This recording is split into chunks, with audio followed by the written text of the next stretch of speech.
This podcast is brought to you by Independent Building Advice.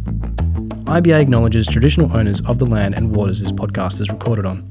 If you find this episode helpful, follow us for more so we can continue putting out free value for all homeowners in Australia. It really goes a long way. Enjoy the episode.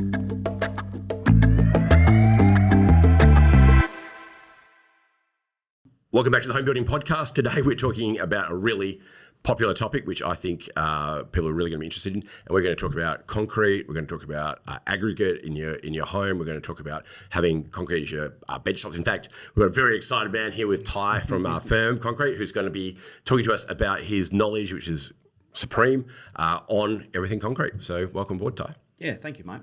Awesome, mate. Tell us a bit about you. Tell us about Firm Concrete. Give us your background, how you got into it. Were you a little boy that was waking up and going, when I'm older, I want to work in concrete? How did you get into this? Yeah, definitely your background? not. Yeah, it definitely wasn't like that. Started as a panel beater spray painter with my father all the way through younger years. 17, was living out of home, and one of the boys got a job as a concreter. He was doing garages and hardstands for all the builders in Perth, and next minute I knew I was doing that for 4 years. So just hardstands and just doing slabs? grey garages, basically, for a Sicilian family. And from there, it just became a lifestyle. And then all our mates were into it, and there was about 6 or 7 of us, and it was just us, and it was just concrete. Yeah. And then from there, 21, I went on my own and started my own company. That was about 2008. That would have been pretty scary doing that, going out on your own. Or you just had enough work around that it's easier to take it on? Yeah, it was kind of like, I don't know, it kind of just happened. Yeah. I was like, all right, I've got to do something here.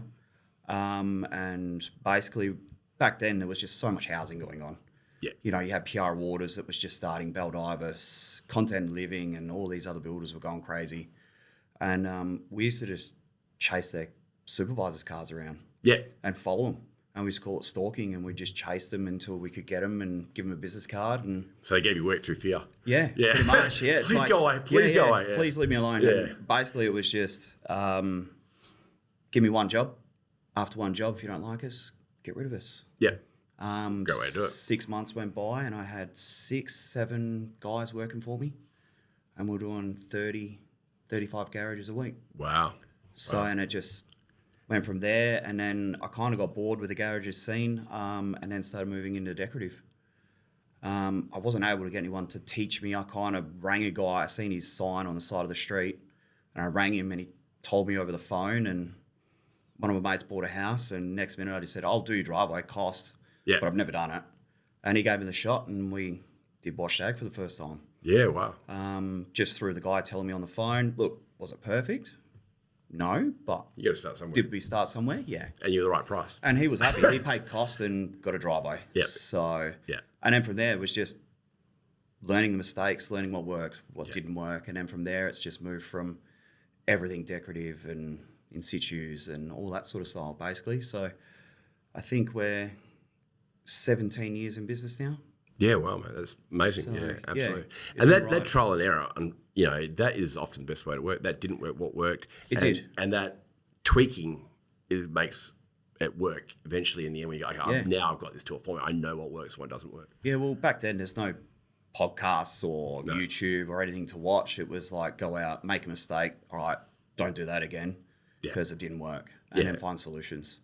It was kind of like learning the hard way, but I was surrounded by some really good guys at the time, and we just picked it up, and then we were just crazy busy. Yeah, absolutely. Just doing it all the time. So we just picked it up.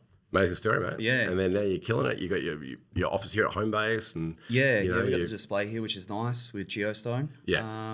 That was quite an experience, and a pleasure to be asked to do it as well. Yeah, magic. Well, we were talking about it before the podcast. When we heard about you, we're at reception here at Homebase, and the girls were raving about this chat they had with this guy who just knew everything about concrete, and they were blowing away. And seeing, the interior designers here who were raving about concrete was something you don't hear every day. I went, who is this guy? And then I rang you, and you had a good personality. I went, mate, let's get you on here, because it's a topic that I would be asked, I would say, and I'm not exaggerating here, probably maybe two times a day about concrete, aggregate, all that kind of stuff. What's it cost? What's involved? Which one do we do? In all shapes and forms. It's such a popular topic because people love the look of it. They just don't know enough about it. And there's guys out there who are really good at doing it, and there's guys that aren't so good at doing it. And what's the difference in that kind of stuff? Which is why I think it was imperative to get you on. So Yeah, it's like that. Concrete changes everything. yeah, It's a absolutely. raw product. Yeah. It's eco-friendly. And it'll last a lifetime if you look after it. Yeah, absolutely. And look, people get so excited about it. There's got to be something in it. So Yeah. make it work. So let's get into it. So you got a stack of questions. It's actually almost difficult to work out where to start, because I could be here for about 3 weeks still asking you questions. But, mate, I'll sit here for that time. Let's go. So let's start with the basics. Okay, so we'll start with concrete slabs, I guess, and then and hardstands, and then move into the aggregate and move into polished concrete, and then in situ, renovating, all that kind of stuff. So you got concrete slab, obviously for your home, and then you've got hardstands. What's the differences with the two, with the concrete slab and the hardstands? Basically, your garage is obviously your parking in there. Yep. And they're always poured separately here in Perth. Is there a reason for that? Not really sure. Yeah. Just over here in Perth, it was always like your slab and then your garage got poured later. Yeah. Obviously, different finishes. A garage is done by hand trowel. All the push joints are done by hand. Where your slabs are all machine finished. Yeah. The hardstands it's not the same thickness just for the save money. Is that the idea behind it? It all comes down to the builder and their costs, Yeah. And then if the client's requested. I mean, back in the day, we were doing them at 75 mil thick, which I don't really think is thick enough. Yeah. Personally, I think when we get asked to do things, trim down to save money, it's like, well, do it once, do it right. Yeah. 100 mil, the bare minimum of everything, really. Yeah. Are you doing slab or doing hardstand? House slabs, I personally, in my own opinion, I think they need to be like 125s. Yep. Would be how we would do it on a normal house slab. Yep. We know the builders, but they've got to meet a budget. Well, they do 85 mil slabs, 86 mil slabs, and then 100 mil is normally the default too for a lot of builders. But I think for a lot of clients, if you don't know the differences or you don't know what's involved, then and you don't see the value in it because I've got a slab's a slab, right? And then it's not really, but that's how people look at it.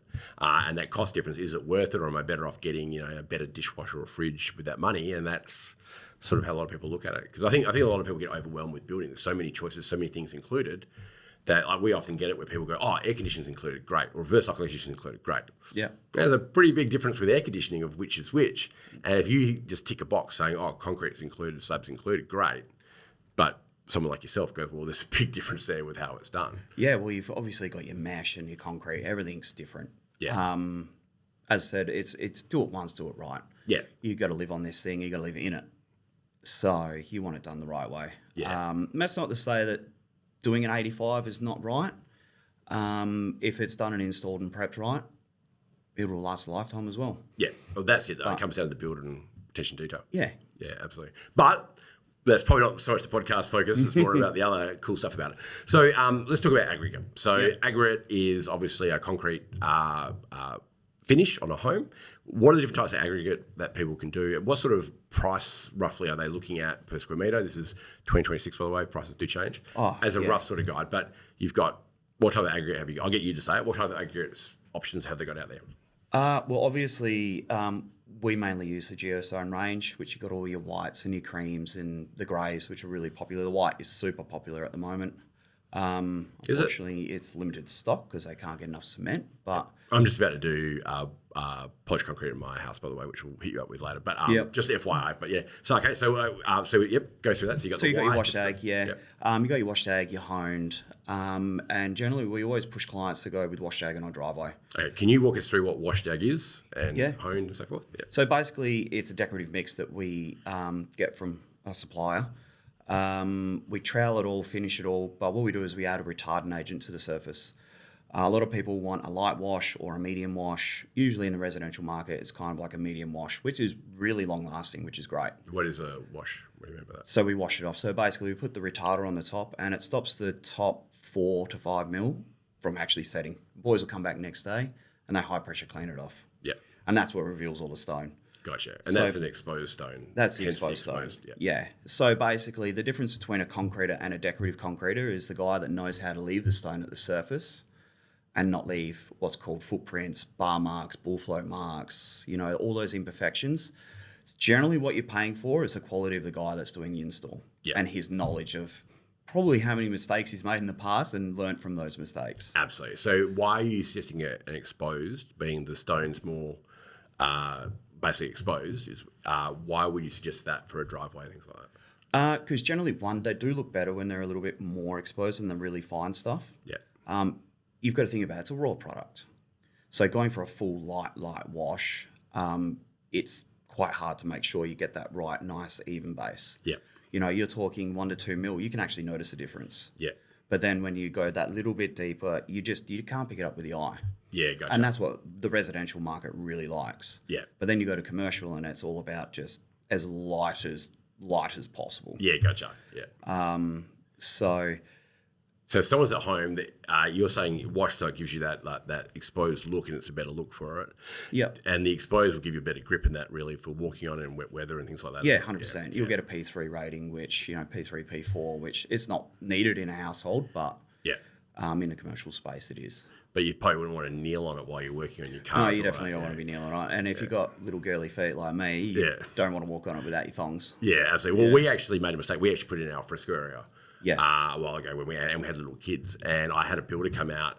He was actually a client of mine. He was giving me a really hard time about how weak I am, because I kept saying, "Mate, it's really hard to walk on. It's so sore." He goes, "Mate, you're just weak." I said, "Come to my house." Mate, and he went, we had a walk on. He goes, "Okay, this is pretty rough." But that's the thing though. It's a sharp finish, so it's using the right concrete in the right area. Yeah, so we always advise driveways, the footpaths to the bin stalls, all that sort of stuff. Yeah. Around your pools and down the sides of the house, if you've got it in your budget, definitely go with the honed. Okay, so what's honed? So honed is a machine finish. It's installed the very same way, but we usually let it cure depending on whose concrete we're using. Yep. To govern how long we leave it for. Well, let's say geostone. Yeah. Geostone, I mean, for us, we only leave it a few days. Yeah. Because their concrete dries like kryptonite. Their 25 MPa concrete, which is the cement content, will dry to 32 in like 48 hours. Yeah, so we'll come back to that because you say a lot of technical stuff here. So, but like if I know nothing about what you're talking about here, I'm thinking about putting my concrete in my backyard. Yep. What's the difference between it? And I know nothing what this exposed means. This hone stuff is all new to me. What's the differences to obviously to one's rough consumer? and one's smooth. Okay, perfect. And what we do is we'd add an anti-slip to the smooth. Yeah. So that basically if it does get wet, you're not going to go slipping and sliding around the house. Yeah, I think that's massive because that's the concern. I've seen something that are super smooth, bit of rain on that around the pool, and all of a sudden you're breaking things, on your body that you don't. I had the question yesterday from my guy on site, and he was just like, "What do I do? Like it's so slippery." Yeah. I was like, "Mate, honestly, so easy. Go to Bunnings, get the anti-slip from Cromwell's, put it in the sealer, and you just roll it on." Oh, really? He's like, "Really, that easy?" I'm like, "Mate, that's all you got to do." So say it again, you go to where and do what? Sorry. So you go to Bunnings. Yep. In the paint section, you can buy what's a little sachet of Cromwell's anti-slip. And it's basically crystalline little salt. Yep. Not salt, but a little crystalline, how would you say, sand granules. Yeah. Buy your 20-litre drum of sealer, throw it in, mix it. Obviously clean your concrete first. Yep. And when you roll it on, it just puts like a sandpaper on the top. Yeah. You can't actually see it, but it feels like you're walking on like a 40, 60 grit sandpaper under your feet. And can you do that on tile and other surfaces and everything else? Not too sure, never done it. So Don't you get tiles, you get concrete, right? Yeah, you get concrete. Exactly right. All right, awesome. So you got a smoother finish and you got a sharper finish. Yep. And obviously the smoother finish is much more kid-friendly and it is. It's more of an outdoor finish. Yeah. And obviously it does look really good. Yeah, magic. It's great around pools. You do your seamless pool edging and your finishing, all that sort of stuff. Yeah. A lot of people these days are tying it in with the in-situ, which I'm sure we'll talk about afterwards. Certainly will, yep. Yep. So, so with the two, what are you looking at price difference roughly? Well, and this is super rough here because obviously no one at home should be quoting you on any of these figures. But what should people roughly allow per square metre, I guess, for concrete? Yeah, the prices at the moment seem to be, when I talk to everyone in the industry, everyone's like miles apart. Yeah. Wash dag at the moment I'm hearing getting done for about 135s up to 160s. Yeah, wow. And if not a little bit more. Yeah. I hear of honing at the moment going for anywhere from 45, 50 up to 70, 75. Extra over wash tag? On top of wash tag. Yeah, gotcha. So basically your wash tag price and then you've got to add that to it is generally how everyone does it. Because it's the same process. Essentially it's the same thing, just you're machining it. Yeah, gotcha. So, and by machining it you mean... Oh, you say. Coming with the concrete grinders. Basically, there's two styles. You've got the electric versions and then you've got the gas versions. Yeah. A lot of the guys doing the gas versions, they're just solely doing home concrete. Yeah. For us as a company, we've got all the latest Husqvarna gear. We're quite aligned with Husqvarna. What's Husqvarna? Husqvarna, motorcycles, power tools, all that sort of stuff. Yep. So we have all their remote control autonomous machines, basically. Oh, awesome. Yeah. And they just grind it down to They just grind, yeah. So they're all run by three-phase power and all that, which is a little bit different. But they both do the same job. Yeah. So basically, you're doing exposed ag, and then you run the machines over the top of that, and it just crushes it down and gives you that nice smooth reveal of the rock. You want to get a nice square rock. Yeah. Even over the whole job. Yeah, beautiful. And then nice clean, and then you do the ceiling. Yeah, gotcha. Which always recommend an anti-slip in an alfresco or an outdoor area. Crazy not to. Obviously, you wouldn't do it inside your house, but outdoors it's a must. Yeah. Well, that's the thing though. Like safety first, right? Yeah. Yeah. Beautiful. So then you've got these finishes. If people want to have like that hone finished, and they want to do, could they do a combination of exposed and hone next to each other? And yeah. What about if they're doing different colours out in the outdoor? Is that more expensive, or if they want to do like a dark contrast with a lighter, or? Look, white's generally the one that charges the most at the moment. Yeah. They do charge a premium for it. So generally mixes. Every mix comes at a different cost. Yeah. And it also comes down to the contractor that wants to, yeah, if he wants to charge the same or however it works. Okay. But it's not really a big difference for them to change the colour and... No, it's not at all. It just comes down to probably a little bit extra. So if you go for a grey out the front and then you go to white out the back, white will come at a premium. Yeah, gotcha. But it's very doable. Yeah. It's more just how do you separate the two without it looking weird. Yes, that's exactly right. Yeah. When it comes to colours, I design houses all day long. When it comes to colours, I'm not sure about this. And I can tell you what I don't like. Yeah. I find it hard to tell you what I do want. And I often just make everything white. Yeah. And that doesn't work. And the other thing as well, a lot of people don't realise, like, you can do the same colour in washed and honed and have them next to each other, and they're not the same colour. That's awesome. Yeah. Yeah. That's cool. So if you're doing wash ag driveway, you're doing the path wall or the al fresco, and then you're joining your honed at the rear to that, and you haven't actually cut it off somewhere where everyone can see it, it's actually two different colours. Yeah, wow. Because they're two very different finishes. Yeah, okay. And they probably complement each other too. Yes and no sometimes. Yeah. Sometimes they look, you're sitting there going, it's not the same colour, and I've had clients say, why is it like that? And I was like, because they're different finishes. Yeah. So generally I'll always advise clients to break it maybe down the side of the house where it's not such a, visual thing. Yeah, gotcha. Or break it up and put 100 mil grap and then put some gravel, rocks, river stones, and, use the glue and just glue it in there so it doesn't come out. Yeah, gotcha. And it just separates the two so it's not so obvious when you're looking at it. Yeah, no, it's good. It's a good point. I always recommend to people that if you're going to contrast things, contrast them well and truly, because if it looks very similar, it looks like you've made a mistake. But if you go like, dark and light, for example, then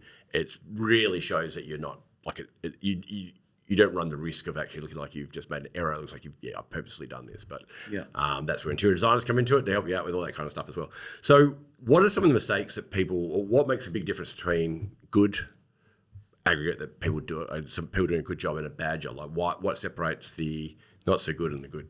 One, I always believe it all starts in the prep. If your contractor turns up and the prep is, it looks unreal, generally you've got a lot of confidence in the guy to go forward.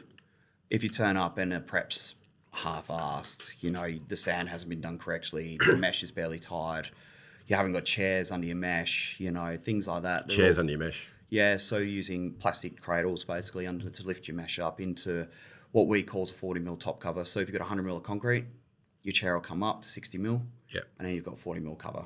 Yeah. Generally, in grey, we will have that 40 mil. We try and leave it down into the 50s, just because sometimes the mesh can kind of surface in the top, which you don't notice it, but you just don't want to if you ever were to notice it. Absolutely. I think most people don't want to know. No. They just want it done. That's just one of those technical things that I see and I'm like, okay, let's just drop that down just a little bit. Yeah, and that comes with the firm concrete experience. Well, the experience, yeah. So, and then what about because when I was doing concrete, I'm in the industry for 25 years, but I remember about 10, 15 years ago, it was a big thing. A lot of people worried about cracking of their aggregate, not enough Rio and that kind of stuff in there. Can you walk us through Yet that again, and problems and issues? It all starts with prep. Yeah. if you do the prep right, you screed your sand, you're compacting, you're watering. I was very anti using plastic membrane under all my jobs. Yep. Because I believed it pushed all the water up, and I didn't know how to adapt to it. So for so many years, I never would do it. Now in the commercial space, we have to. It's mandatory. Now that I've learned how to adapt to it, I think it's a must as well, because it just helps with that cracking. It keeps the moisture in the concrete. All the moisture can't just disappear. Yeah. It'll actually sit in there and then hold tight for a little bit longer. Until it seals properly, and then yeah, you're good pretty to go. much, and let it cure better. Yeah. Cracking is obviously massive. Yeah. Like I said, you just prep work, sand. If you're not putting plastic down, water, re-entry bars. Your cracker bars on all corners where required. Yeah. Making sure that you're following the code, Australian standards. For It's pretty your good, saw Australian cuts. standards. You agree with them? Yeah. Yeah. Yeah, there's not a hell of a lot. Like, we don't really hear about it all too much because a lot of stuff we do is governed by an engineering. So we just follow engineer.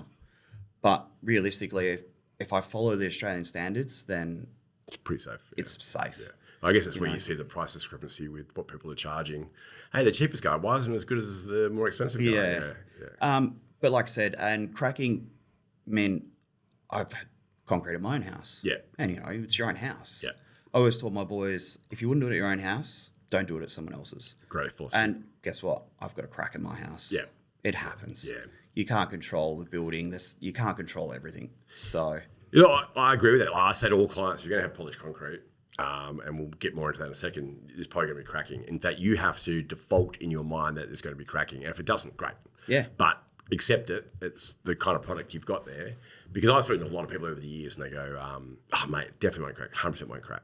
And you go, "Oh, wow, that's a big call." Like, you have to allow for. I've seen a mate of mine's architect. He's got a world award-winning home, and he's got cracks everywhere. But I actually like the cracks. I reckon it's a feature. yeah, some people absolutely love them. Yeah, it doesn't bother them. Why hasn't it cracked? Damn it! Do it again. Make it crack. Yeah.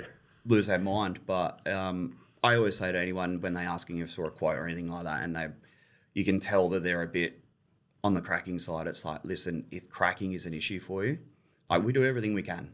But if it wants to crack, it's going to crack. Tile's a wonderful option if you worry about it. Tile away. Yeah. Because that is the option. Yeah, absolutely. Yeah. So, but yeah, like I said, cracking, it's just about eliminating the possibilities. Yeah. You can do everything you can in the book, and if it wants to go, it will go. Temperature is a big one as well. We basically won't pour concrete in generally over 35 to 36. These hotter days, then... So it's a big part of it, is it? Temperatures are massive. Yeah, okay. So 35 to 36 over, you won't do it. Yeah, pouring in the peak of the day is not ideal. So when you pour in concrete, what makes, like, is it the amount of water you put into it, the concentration of that? Because I've heard over the years people say you got to leave concrete slabs, for example, for 2 weeks and you got to water it. And I've had guys over Christmas periods, like older guys, go down there and water their own concrete every day, and then the concrete's going, "What are you doing, mate? Like, why are you watering?" It's like, "That's what you need to do." I go, "Mate, you're killing me here." What do you think? What's your philosophy on it depends on the finish. Yeah, okay. You do a burnished slab and you go down there and water the whole thing. You're basically going to put salt marks in it, and then they're probably going to stay there in your floor. Yeah. If you're doing a full exposure, look, it doesn't hurt to keep it a little bit damp. Yeah. When it comes to washed ag, you generally are on it the next day, and it's flooded with water anyway. And a lot of the guys now, back when we used to do it, it was a bag of sugar and a spray pack, and then you'd wash it off that day is when we learnt. Yeah. But then guys would actually do the wash off on the same day. Yeah. Which is really helpful, which changes everything. Because really, if it is a hot day, like I've got guys in the industry now and they're telling me, and they pour in the morning, it's 35, 36. But realistically, come 2 o'clock, the job's covered in water for 2-3 hours. Yeah, okay. Which basically, I don't see the issue with that because you're keeping the concrete cool for overnight. As long as you're managing it. Yeah. You're managing it. Yeah. So, don't get me wrong, like, heat's a big factor, but the guys are doing the same day wash off. It's probably, can't quote me on it, but I think it's actually beneficial for the concrete to be wet for that whole afternoon because really it's going to go overnight and it's going to be wet. Yeah, so it's worth doing. That's in washed ag. Yeah. So... Yeah, and that makes a lot of sense to me because it's really making sure that it's got the moisture that it requires. The moisture, and that's more important than not having it. Yeah, absolutely. Because basically, once it starts like going in, it just goes too fast. That's when it starts to separate. So you get 2 corners of one, I just pull away. Yeah, and that's when the mesh comes in. So your mesh sits, that 50 to 60 mil high. So when the crack actually occurs, it doesn't pull away. Mesh does not stop cracking. Yeah. It reduces it, but what it does is it stops it from pulling apart. That's exactly what I want to hear you say. Yeah. Because that's what I want to get to, because you hear all these myths out there, what people say, and they go, oh, the reason why it's cracking, it didn't have enough Rio, enough mesh in there to make it work. And you go on, and then my understanding is exactly what you just said then, was it's like holding it together, but that's not the issue. It's all the other things that go with it. Yeah. The mesh thing's got a bit crazy. I remember we did a job for one of the very big bougie builders in Perth at his daughter's house in Caversham. Yeah. And there was more mesh in the corners than there was concrete. Oh, wow. And it cracked everywhere. Yeah.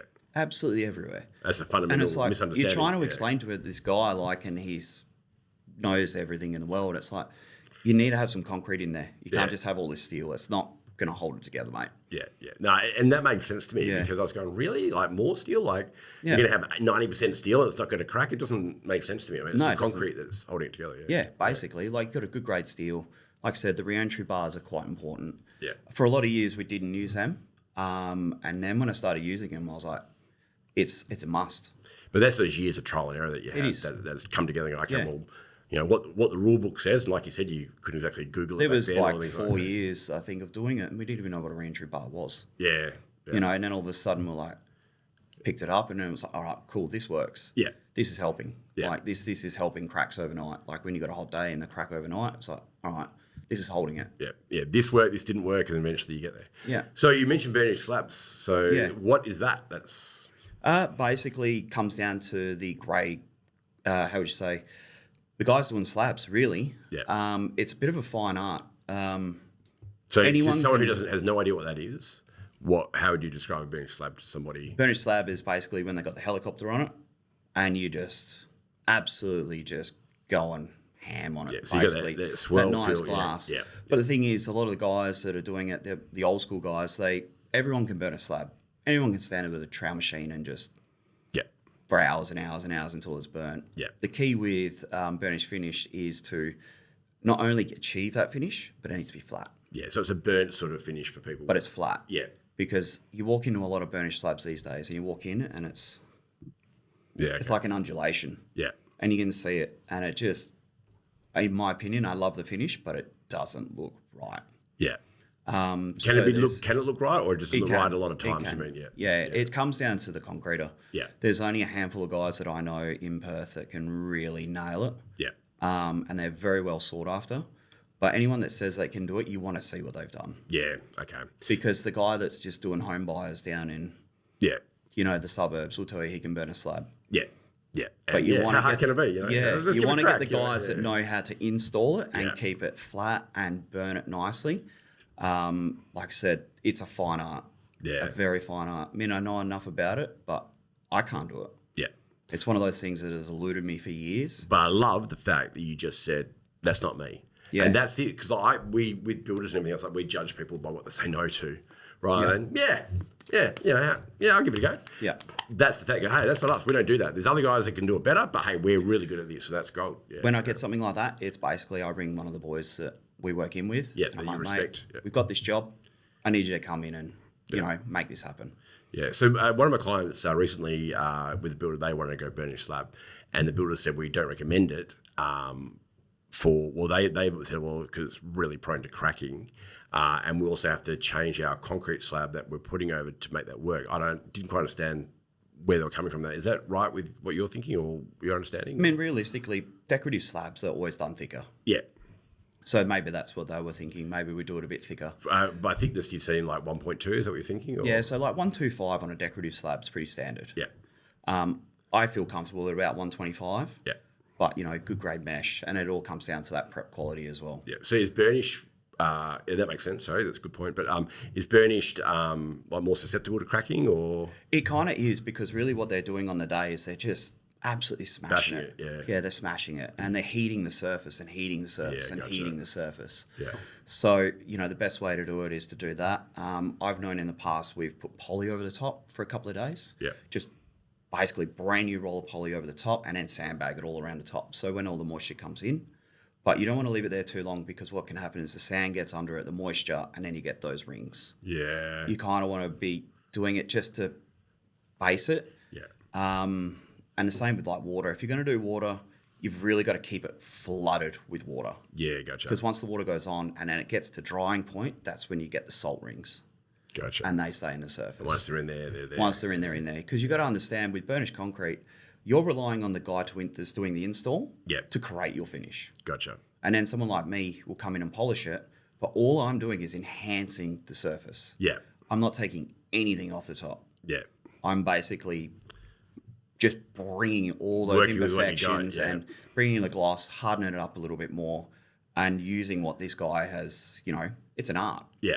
What this guy does. Yeah, wow, yeah. Yeah. But that's why so few people can There's do only, it. like I said, I've only known 2 real guys in Perth that can do it. Yeah, because it's an expensive thing to find out if you can't do it.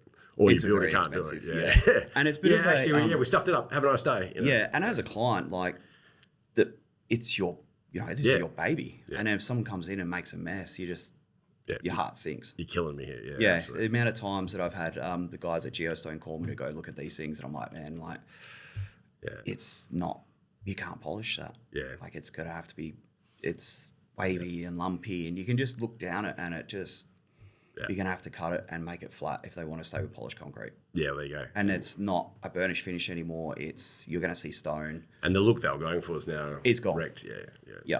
So, if in doubt, do something else. Yeah, absolutely. Pretty much. No, I hear you. So, okay, so when you got polished concrete in your home and you've got this finish, so can you, obviously polished concrete is polished, but can you do more of a matte sort of finish with the polished concrete? Definitely. I know it's kind of a contrast there, but it's still called a polished concrete, but it's a matte, less shine sort of. Less shine. Yeah, low shine. Yeah. Basically, it just depends on the grit levels we take it up to. When we're grinding in the early stages, say if we're doing a full exposure, we start with a 30 grit diamond and we work all the way up to a 120s. And What does that grout mean? the floor. So it's just a diamond grit that we put underneath the machine. Yeah. And it's basically metal bond with diamond tips in it. Okay, yep. And what does it do? Grinds the surface of the concrete. Okay, it gives you that finish, Yeah, and basically you cut it down, and then what we do is a liquid grout. We use the machine to actually grout our floors. Yeah. Once that's done, we use densifiers and we harden up the floor. Yeah. We use a potassium-based densifier. Basically, we'll do that for one course, and then it's a 50 grit resin, and we move into resin-based diamonds. Yeah. And then from there, you bring it up to 100, 200. So if you stay at that lower end, you'll get a low shine. Gotcha. You start going into 4 8s, 1,500, 3,000, and they've just released the 5,000. That's like a mirror. It's going to be a piece of glass. Yeah. But it all depends on the amount of chemical you put into it as well. Yeah. So we use the potassium about 3 coats. Then after that, we'll go into a lithium base. But that comes down to the guy that's polishing the floor. Yeah. He needs to be able to read the floor and know how much chemical needs to go into it. So if you look at a polished floor and you look at it and it kind of has that grainy, bony look as you're looking at it, it hasn't got enough product in it. Gotcha. You want to look at the floor and it needs to be seen, just look solid one piece. Yeah. Because that's when you know you've got enough product in the floor. So you could look at it, concrete, that's what they didn't do or did do, Yeah, because basically what you're doing is you're just hardening the floor. Yeah. It basically reacts with the concrete. And if you think about a molecule like this, Yeah. you put the potassium on it, and then with the resin-based diamonds, and you're going over the machine that's grinding, you've got a machine that weighs 800 kilos, putting pressure. Yeah. So you're putting grind pressure down with the chemical and the diamonds and the resin. And the molecule goes from this, and every pass, you're squeezing it. Yeah. And then as you squeeze it, it gets shinier. Yeah. And gotcha. tighter. Yeah. Wow. So basically, the shinier and the tighter the floor, the harder the floor. Yeah. So generally, you'll find Woolies and all those guys, they do that. Yeah, Workshops, I was gonna they say go that. as hard because they want them to survive. But they pay more for it. Yeah, essentially. Yeah, but Yeah. getting a good finish. You must have a massive feeling of satisfaction when you finish these jobs. Looking Oh, back it's here. unreal. Yeah, It's must go, cool. That's pretty cool. Yeah. Yeah. No, because it's to do the amount of work and science or whatever goes into it, and nothing I think beats the look of a really good Good floor polish. when you walk in, and then when you're finishing it, it's pretty cool. Yeah, fantastic. To walk away, we've done some pretty cool projects over the years. You go to an IGA and we've poured all the concrete on the outside, all washed. We've done in-situ walls out the front. Yeah, wow. You walk in and we've done the entire IGA polished concrete, and it's pretty cool to go back there and buy your energy drinks and your iced coffees and I little did snack, that, and you're like, yeah. Hey, look, kids, I did that. it still looks as good as the day I did it 2 years ago. Yeah, amazing. Yeah, absolutely. And that's probably one of the big things that people should do polished concrete and things like that is the longevity of it. It is. Yeah. Yeah, but there's a myth around concrete. Everyone seems to think concrete, you just don't have to look after it. Yeah. I mean, everything needs a little bit of love and care. Yeah. You know, So how polished do you concrete. care for it? Basically, with your driveways and your washed ag, I mean, it depends on the quality of sealer that people are using. A lot of the sealer guys are using at the moment, it's probably got about a 12-month lifespan. So if you're getting something in that range, you've got to give it a clean and a seal and just do that 12 months after the guys have been there. Yeah. After that, you can start pushing it out to about 2 years, I always say to clients. Yeah. Do a clean, reseal. If you've got stains, you know, give us a call. We'll help you. Yeah. You know, so put when it in you the right guys direction. do your work, you talk to the client. So this is how you need to look after it. Look after it, yeah. Yeah. So basically, we've changed up. I mean, from the beginning to now, the sealer we use has got about a 5-year lifespan. Yeah. Roger. We just spend a little bit more, and it just goes the distance. Because I don't think too many people wake up in the morning and go, oh, "Hey, honey, I'm gonna steal the driveway today." Yay! Yeah, You know, the phone rings constantly for it. Yeah. Because a lot of people get it done by other people, and it's you don't really know, but people just forget about it and go, "Yeah, I haven't done it for 7 years." Yeah. Yeah. Some get lucky and some don't. Yeah. Because But if you let it can go see and it gets a big oil stain, you just may not get it out. Yeah. Yeah. So it's not really that big of a job. It's just a little bit of maintenance. Yeah, but it's just diarising it and making sure you do it. Yeah. Yeah. Yeah. No. The same with hone. I mean, hone, you can leave a little bit longer. Yeah. Polished floors, man, they'll go 7 years without even blinking. What do you do with polished floors? So you do the same thing again? You just got to put a seal on it? So depending on, how heavily used it is. Yeah. I remember we were at the Husqvarna workshop and they basically were doing a refurb on their floor and it had been there 7 or 8 years, I think it was. And we're talking about high traffic. Yeah. High traffic area, you've got people coming in, machines. And once we stripped it all out, it really didn't need much. Yeah. So all we did was buff it, put Yeah. another coat of sealer on it. That was it. Yeah, wow. And it's just a rebuff, a seal, buff sealer off, walk away. Yeah. See you in There's another not 5 years. really, unless you're putting acidics. Acidics are really bad for concrete in a lot of things. Yeah. You go drop a bunch of vinegar on your polished floor, you got to get it off. Yeah. You drop red wine on a benchtop, you want to get it off. Yeah. It's just one of those things. Yeah, absolutely. Yeah. But it's like, if you drop a lot of vinegar on your floor, you maybe should look at how you're cooking. Well, realistically, it has happened. So I'm sure. It's yeah, I got a supermarkets, call at the end of yeah. last year from a client, and she was like, "My partner's away, and I've dropped the vinegar on the floor, and I kind of forgot about it." And I was like, "Okay." Yeah, wow. And she sent me the photo. I was just like, "Oh my god!" Like it was in the cupboard though. She was like, "Do you think he'll notice?" I was like, "100%." He is that client that will absolutely know it. Yeah. Like she's like, "Oh my god, he's going to kill me." I was like, He's the engineer. "No, Okay. no, Lucky no." guess, yeah. He's actually doing colour-bond fences, but he's just one of those Yeah. guys that just Particular. Yeah. Well, here's a Mate. guy you probably want to do colourblind fences for you. yeah. If absolutely. it's out by 5 mil, he'll let you know about it. Yeah, magic. Yeah. Yeah. But that's you got to let's get working on that. We don't want you having to leave the country to just in case. No. But look, at the end of the day, it's doing it properly, sealing it properly, looking after it. It's really important. Yeah. One thing I was going to check in here, just for people at home that. The reason why Aggregate I think is amazing, I'm talking outside again now just quickly, is one, it's cool all year round. I've walked on that stuff barefoot in 42-degree weather and it's feeling cool under your feet. It just doesn't maintain heat. I hate weeds. I've been scarred from when I was a kid weeding. There's no weeds come through it, basically no ants. It's such a nice finish. And I personally love it. If you have timber floors, I love the inside. I love the contrast with the aggregate. I just think they work so well together, or vice versa. That if you've got aggregate, polished concrete inside and decking in that outside, they're nice. Or you still do aggregate outside, but I just think it's a really nice base, and having a nice hone finish just gives you that crisp, neat sort of look. That's what I sort of love about it. Yeah. I don't know if I think I've covered everything that's the main reasons behind it. But although you do, and so the other one is the longevity. Like with pavers, that you see it break away a bit on the sides. not Pavers properly. are 6 months lifespan Yeah. before they start sinking. Yeah, The Aggregate's weeds, the great, ants, it all just comes. yeah, it's just a great backdrop for it. So I mean, my driveway is now 13 years old, Yeah, wow. and I've had trucks, utes, trailers, and I've not treated it with any love or care No. whatsoever. But generally, all it takes is a good clean of acid and a reseal, Yeah, and it's just there. Yep. And it looks brand new again. amazing. Well, actually, on that, what kind of weight can like a aggregate driveway take? Like a truck normally, or a car? Or Yeah, look, light trucks aren't that bad. Yeah. But obviously, that also comes down to the prep and Yeah, how it's if done properly, I installed, mean, and you've done yeah, it properly. yeah. Like, like a small truck, yes, no dramas. Yeah. But, you know, if you're going to be parking something serious on it, it might pay just to thicken it out a bit more. No monster trucks. No monster trucks. Okay. No. Write that down at home. Yeah. Yeah. So, yeah. No, okay, that sounds really good. Okay, so let's get into some other stuff here. Okay, In-situ, right? Because I found a lot of builders, slight thing here, a lot of builders have pushed back on polish. Oh, we don't want to do polish concrete, we don't do it. Yeah, it's a massive thing. Why do they push back on that? Because then they're liable Yeah. and they're responsible for it. Yeah. I've got a really good mate of mine at the moment. He's building with a company and his mate was a salesman. He said, I want polished concrete. So, and they do the deal for you. They get the sale over the line. But then as soon as the sale's over the line, it all just goes backwards. Yeah. And the whole polished concrete thing goes out the door. No one tells the trades. Then you got a tiler in there cutting tiles and he's cutting holes in your floor and they've missed a pipe. And I've been to jobs where they've had the whole living room cut out because they missed the plumbing. You know, $2 million home and they've missed the plumbing and all of a sudden they've come in, the owners come in and go, why is there a giant big saw cut through my living room? It's polished concrete. Wow. Like, these are all some of the nightmares. Yeah. And the builder's liable for it. Oh, he's got to redo it, and that's huge. Yeah, well, even then, like, they just throw their hands in the air. Builders, builders are builders. I'm sure everyone's aware of.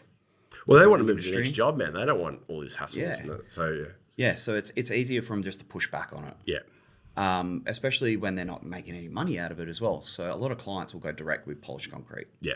Which is obviously the better way to do it.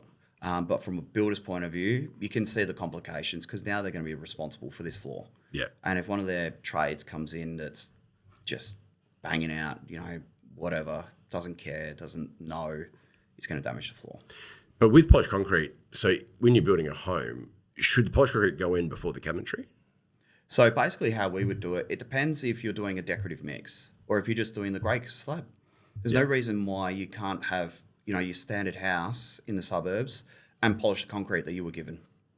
The slab? The slab. Okay, okay, So cool. you don't even have to have a decorative mix. Oh, so you can go, hey, this slab there, just... No. Polish You could, your house today, you can literally pull up the carpet if you wanted to and polish the concrete. Magic. Yeah, wow. So at the end of last year, we did a gentleman in Success. He was on a full house refurb, this young fella. He pulled all the tiles up. He even jackhammered the floor. There was holes in the floor. Wow. And he was like, look, I don't really care for, you know, the holes and, you know, I just want polished concrete. Can you do it? So yeah, we can do it. As long as you're okay with all those random imperfections, like we're going to have to patch and putty and try and fill all these things up. Interesting. Like, and he's like, mate, as long as you can do it. That's why rugs were invented. Yeah. So it doesn't really matter if it was like 10 years ago or 20 years ago. Yeah. Or if it's standard grey or if it's decorative, we can polish it. Yeah, wow. So. And what about the thickness? Like, do you need a thicker slab to be able to polish it, or just because you're just working with what's already there? We can go in on you're 75. not lowering it, Yeah, we can go in on 75 mil and just we can do either just generally in a house like that. Obviously, slabs aren't always super flat. Yeah. So we'll come in and just flatten the floor out, a little bit of stone here, a little bit of stone there, cement there, and just polish it. Magic. And is that a pricey thing to do? Well, realistically, if you think of a price of tile, comparatively as well. I mean, you know, for tiles, and then you've got the labour. It's basically what's polished concrete these days for something generic like that. It's probably about 120s a square metre. Yeah, when you pay on a tile pretty quickly. When you start. But that's not to bring in polish. That's to polish what's currently just what's already there. Yeah, wow. I never knew that. Actually, that's really cool. Yeah. So pull carpet. And it looks good. That's a good finish. Yeah, it looks unreal. Yeah, wow. Yeah, we finished it up, and even I walked away and I was like, that was definitely the definition of polishing a turd. Yeah. Like we were. I've been meaning to say that this whole podcast. I hope you understand that you may not like this in the end. Yeah. Because we've also done it where people have had tiles, and what you can get is ghosting in the floor. What's that? So your tile, if it's been down and there's moisture, you can see the grout in the floor. So we've come in and clients have had tiles and, you know, look, this could happen. No, we don't care. And can you buff that out, or is that still there? Sometimes it just doesn't come out. And it's one of those things that you run the risk on. Yeah. We did a whole entire living room and it looked like a checkers board. Yeah, wow. And they loved it. Yeah. I Colour every can't single one black. say I liked it very much, but they loved it. Yeah. Hey, look. And that's all that mattered. Yeah. You know, we did a good job, and they walked in and I was like, look, it's different. It's polished concrete. It's exactly what we want. Yeah. But I think as long as they know what they're getting into, Yeah. they can live with it. You know, as long as if you it's going to look completely different, and then they got this thing in their mind and they get something different. That's where the problems are. Those sorts of things come down to experience. You know, the guys that have been polishing for a while and have come in and done a refurb, then these are the sort of things that you walk into. Yeah. So staying on the topic then, okay. So let's say someone had a tiled floor. Could you pour concrete over the top of that? How do you do in situ in houses? How does that all work? Look, pouring concrete on concrete is never a wise thing to do unless you have actually planned ahead to do it. Yeah. So a lot of people ask us to do it. A lot of the builders ask us to do it, but we kind of shy away from it as much as we can. Yeah.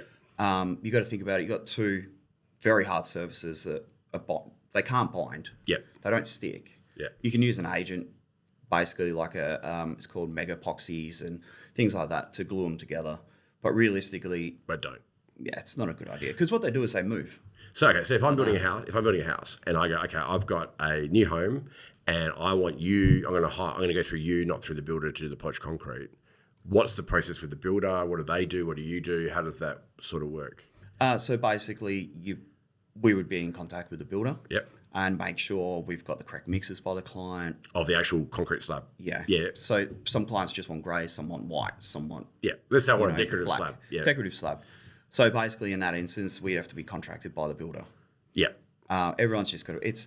It's your paperwork side when it comes to that sort of stuff that you've got to be absolutely spot on with these builders. So that's getting the concrete slab right for you, the right thickness, right. And then making sure everyone's on the same page. Yeah. Generally what we'll do is literally go to the extent where we'll put signs on the front of the jobs. Yeah. The doors, the windows, there'll be big signs to let everyone know because, like I said, what happens is you go in with a builder. Unfortunately, they don't liaise with all their trades. And that's the one thing you want to stress to your builder. Yeah. Everyone that walks into my house needs to know that it's polished concrete. Gotcha. This is polished concrete. This is polished concrete. And you need to just pound it into them. Everything is done a Everything, certain way, because the plumber might send his apprentice. Yeah. And then all of a sudden, can't just shift this later. You've got glue on the floor, and now you've got this glue stuck to the floor because he's been doing pipes inside the living room. Yeah, gotcha. And it doesn't come out.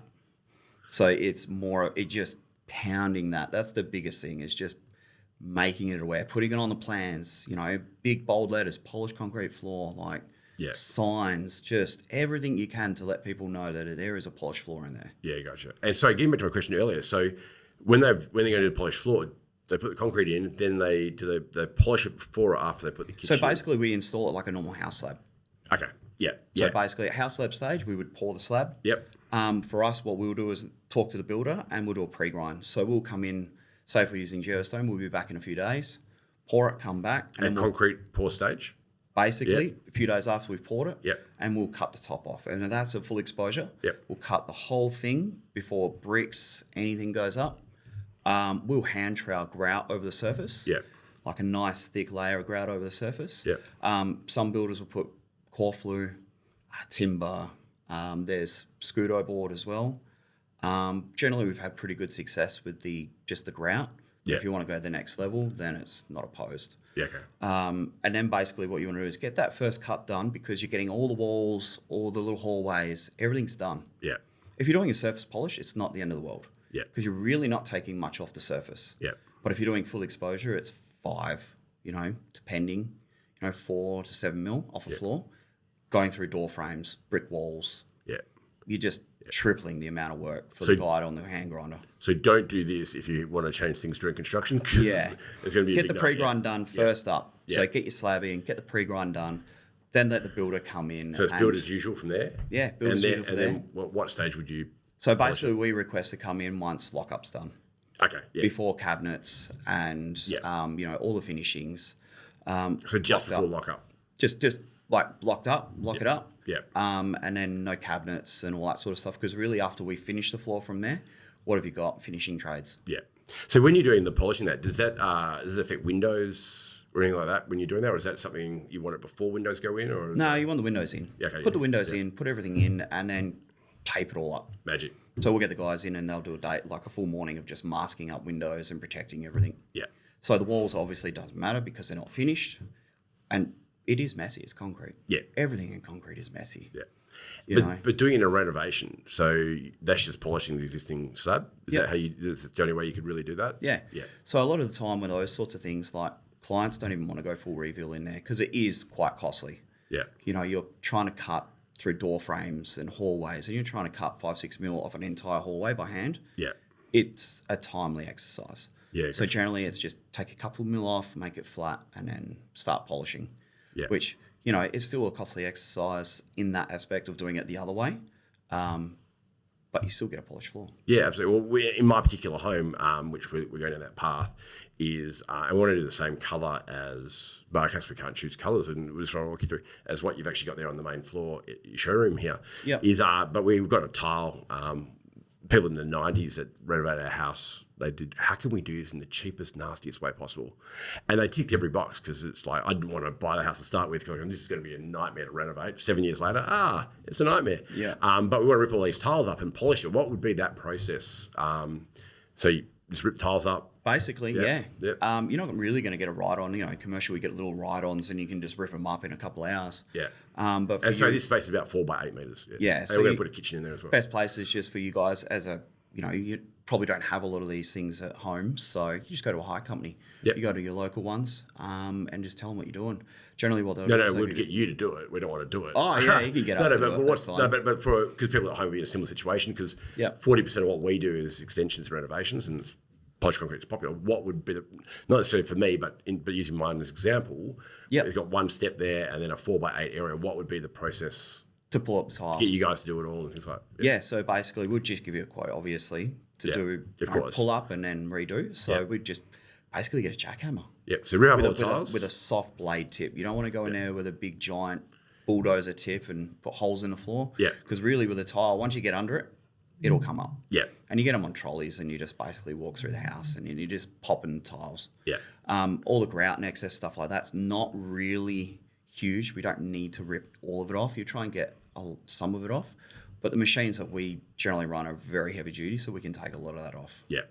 And then basically from there, it's polishing. Yeah. So you see what you've got there and guys, this is what we're playing with. And That's it. What do you do? Yeah, and then you go from there. Once you get it all up, you know, that's when you can say to the client, do you want to proceed? Do you not want to proceed? Yeah. You know, these are the Well, you're at a risks. crossroads, aren't you? You can still do other things. you can still go the other way. Yeah. And then you just polish it up and That's it. Yeah. Generally what we'll do at the end of the job is we give clients floor cleaner and just basically say, do not use anything else.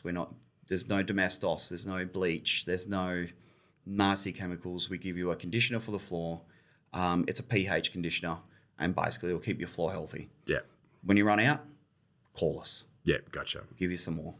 Yeah. I love it. Basically, it's just a 500ml bottle in a little 2-stroke little squeezy bottle and you just mix it with your hot water and that's it. That's all you need to do to your floor. Foolproof. Yeah, Yeah. that's it. You just try and simplify it for people because as soon as give people free reign, clean freaks will come in and then all of a sudden using bleach and that'll actually deteriorate your floor. Yeah. Okay. It'll break the floor down and then it'll go from that nice hard gloss to like a bony, dried out looking. Yeah. And then basically from there, it's going to cost a lot of money to fix it because you're going to have to redo the whole thing again. Gotcha. That's But if the you only way really to want fix to do a good finish, just use vinegar, right? Yeah, vinegar. Yeah. No, we're joking. Please don't do that. Okay. Brown vinegar would be even better. You know? Yeah. So when shouldn't people do polished concrete in their home? When does it not work or when does it not look right? Obviously, when it comes down to someone not liking cracks or imperfections. Yeah. Because really, polished concrete is great for every application. Okay. It's long lasting. It's, you know, eco-friendly, cost effective, realistically. Yeah.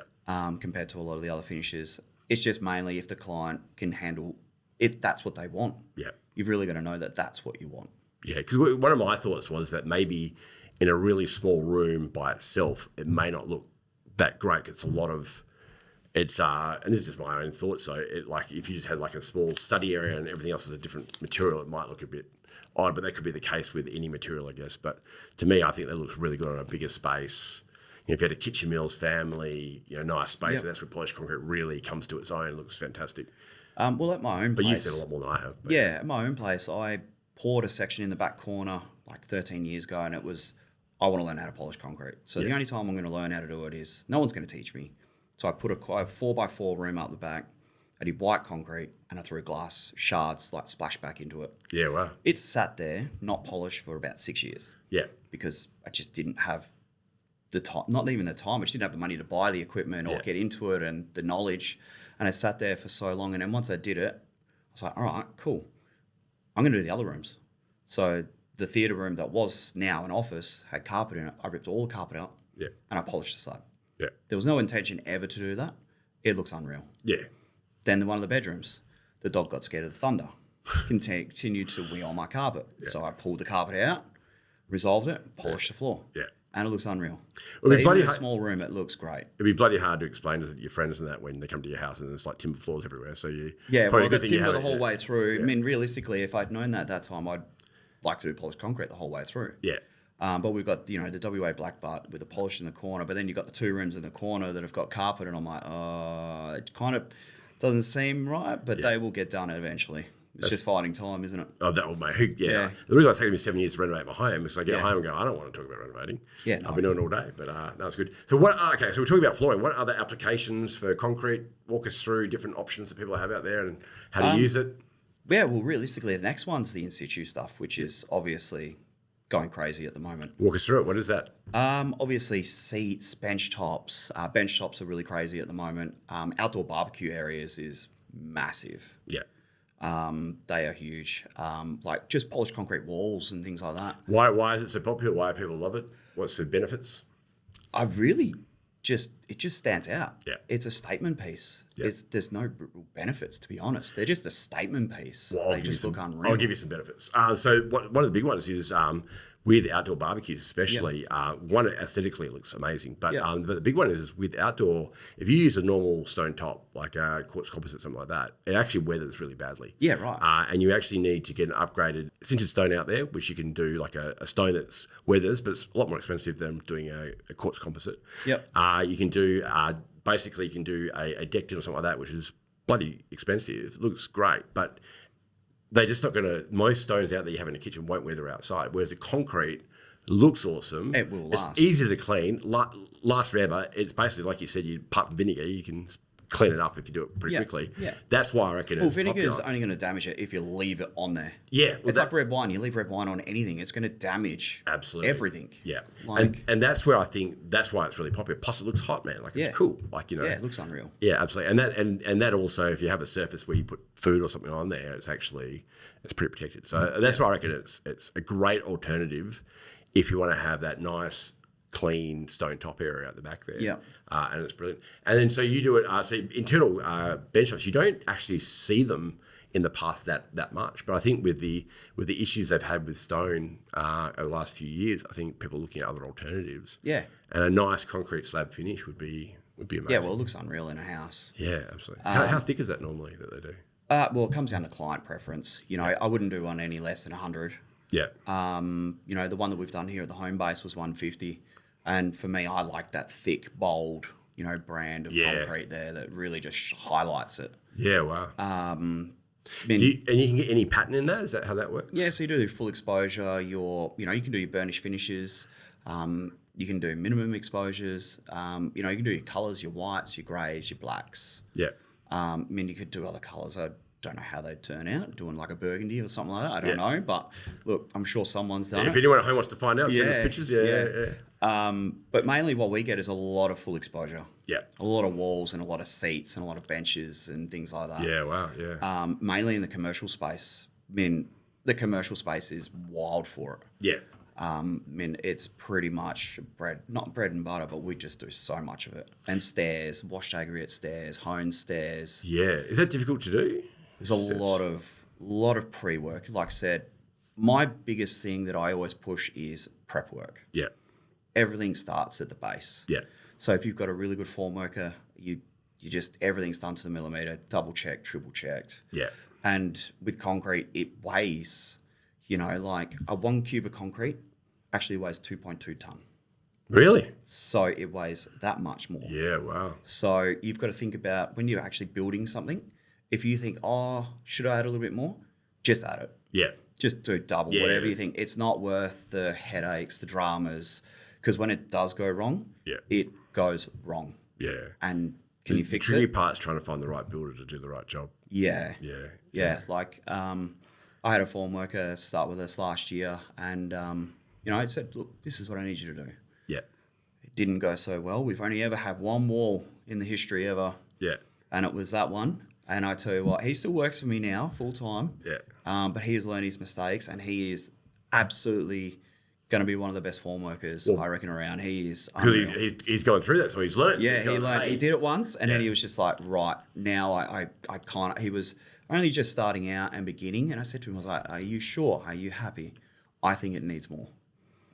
But now everything's done to the millimeter. Everything's just, it's solid. Yeah. You're pretty much walking on it and it doesn't move. See, a lot of businesses, when people make a mistake, I'll sack them because they don't know how to mistake. But it's like, no.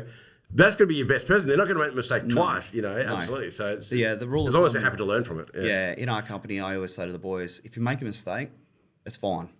Obviously I'm a bit upset, but I'm not going to tear you to bits over it. You do it twice, you don't learn from your first mistake, then I'm going to start having a go. Yeah, fair enough. That's it. We all learn, we all make mistakes, and the only way to actually, the only reason I've got to where I have today is by making every mistake in the book. Yeah. Cracks in certain spots that you don't like over the years. What can I do to alter that? Yeah. Cool, do this. You have a bull float mark or a trout. Okay, well, how do I fix it? I've got to do something different. Yeah, trial and error. And it's trial and error. The only reason I really learn is by making every mistake and then learning from it and then not doing it again. But the difference between you and other people is that you actually want to learn from your mistakes. Whereas a lot of people go, go on the next one. And there is a lot of that mentality out at the moment where guys in the industry are just like, oh, yeah, it is what it is. And it's like, well, it's not. It doesn't have to be like It's that. not like that. It's, it's it's just treated as your house. Yeah. Would you like that at your house? No. So don't do it elsewhere. If you make a mistake, you need to learn from it and then take it into the next job. Yeah, well, that's actually, I've said it before myself as well. I think that's the perfect philosophy. Would you accept that in your own home? No? Yeah. Fix it up, make it work. Yeah. But just getting into the in-situ stuff, like let's say I want to do stone tops or I want to do a seat outside, things like that. How do people get in contact with you or any of your work? What's the best way to contact you, get quotes, get that kind of stuff? Best thing is emails. Yep. One thing we find is a lot of people want to do site visits and everything like that. I mean, the industry's crazy at the moment. If we could actually get out to everyone, we would. Yeah. The best way to do it is just jump on the emails, send it in, give us as much information as possible. Yeah. If you need to look at something in, person, we'll send you our display just over here. Yep. In home base, this is where home base. Yeah. Subiaco. We will always try and push for Geostone Wholesome in that regard. Yeah. We've had a long history with them. Just to clear that up. So Firm Concrete are the people who actually put the concrete in there. Yeah. Geostone is the people who are actually the supplier of the actual concrete. Yeah. And concrete plays the massive part in all this. Yeah. Because quality of concrete, like we haven't really talked about that. Like concrete is not just concrete. Isn't it? Why not? Please explain. Concrete is not just concrete. Like you could order today and then it turn up tomorrow and you can order the same color and it'll be different. What makes the difference between it just not so good concrete and good you've concrete? got temperatures, you've got sand, you've got quarries, you've got just a multiple where everything. It's made, or is it made in the back of the truck, or like? Well, basically, where you're getting the quarry, where you're getting those rocks from. Yeah. So if you order, say your house is in Piara Waters, Yeah. and you get your concrete from Welshpool plant in Welshpool, Yeah. they have to send every truck there, like that, multiple. But then if you go the next day, there could be a colour variance. But if you're doing that one job, they still have to supply from the same place. Gotcha. You can't just go, all right, cool, I'll get the other trucks from West Perth or, I'll get them from Baldivis. It has to always come from the same plant. Yeah. Because that plant has its generic, basically rocks, sand, cement, mixing methods. Gotcha. Yeah. So you that can't have plays a massive part to it. Yeah. Because that quarry may be coming from in the hills, and that services that plant. And then Baldivis may be getting it from somewhere in the south. Who knows that the rocks are the same? Yeah. Who knows that the sand's the same? Yeah. Who knows what? Every geologist listening, go, oh, yes, yeah, he's right. Yeah, it's a hard one to concept because people are like, oh, what do you mean you can't get concrete? Can't you just? It's like, well, no, it has to come. If you've already started, it has to come from the original place. Gotcha. Because otherwise, that's the best chance. Well, it to makes match total it. sense. Yeah, absolutely. And they might be similar, but this can be a bit. They're similar. There can be changes. I mean, they're getting pretty good at it now. Yeah. But you still have that slight. But you pick whites. Yeah. Whites generally you won't notice. And you find Geostone gives you that consistency and good quality. They do. Yeah. I mean, we've used a lot of the other guys. Not we're going to say anything about it. No, we're not going to. I'm not going to mention anything. It's just, it's customer service. Is unreal. Yeah. I have had all the other companies chase us to use their concrete. Yeah. And we, cracking obviously is a big one. Yeah. I remember I used one company. They chased me for 3 years and harassed me. Yeah. Wow. And I used them once. Serves you right though, because you used to follow supervisors around your car. So Look, it's all come full circle. Full circle, yeah. And I used them once, and we did poly. It was around the pool. We used galvanized mesh because it was around a pool. Yeah. It was white, premium mix. Yeah. I mean, I've still got the photos and videos of it from 7 or 8 years ago, where everything was done by the book. We had more cracks in that one job than we had an entire year of concrete. Yeah, it's crazy. And that's when and when I spoke to him, that there was nothing. But unfortunately, because and we suffer from this too, that because we advise people on building and that a bad outcome, which was not your fault, it's the supply of the concrete, is you're It's blamed for reflected it. on us. You've done a bad job. Well, it's not. It's what I've got. But no, you've done a bad job because you're the end result where that wasn't the cause, and that's unfortunately, you're the symptom, not the. Well, the client picked the concrete, and I said to him, "Look, it's not generally what we use, but you know what? They've been pushing hard enough. Let's give it a go."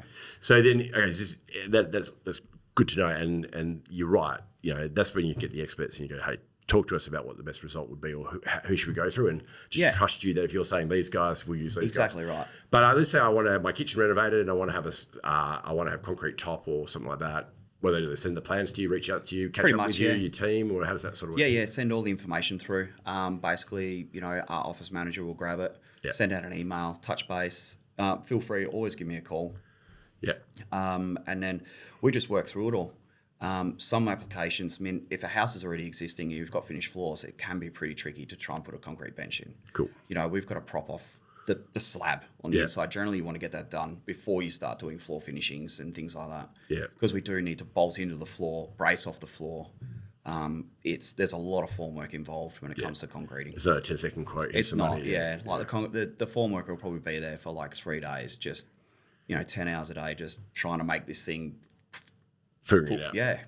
Bulletproof, basically. Yeah. But reach out, have a chat, have a chat. Yeah, run through that and run through ideas. We can do cantilevers, we can do, waterfall ends and all that sort of stuff. If you think of it, we're happy to try it realistically. Do you have this on Instagram or on your website or anything like that? Oh, look, we have Instagram. We don't really use it. Too busy actually working?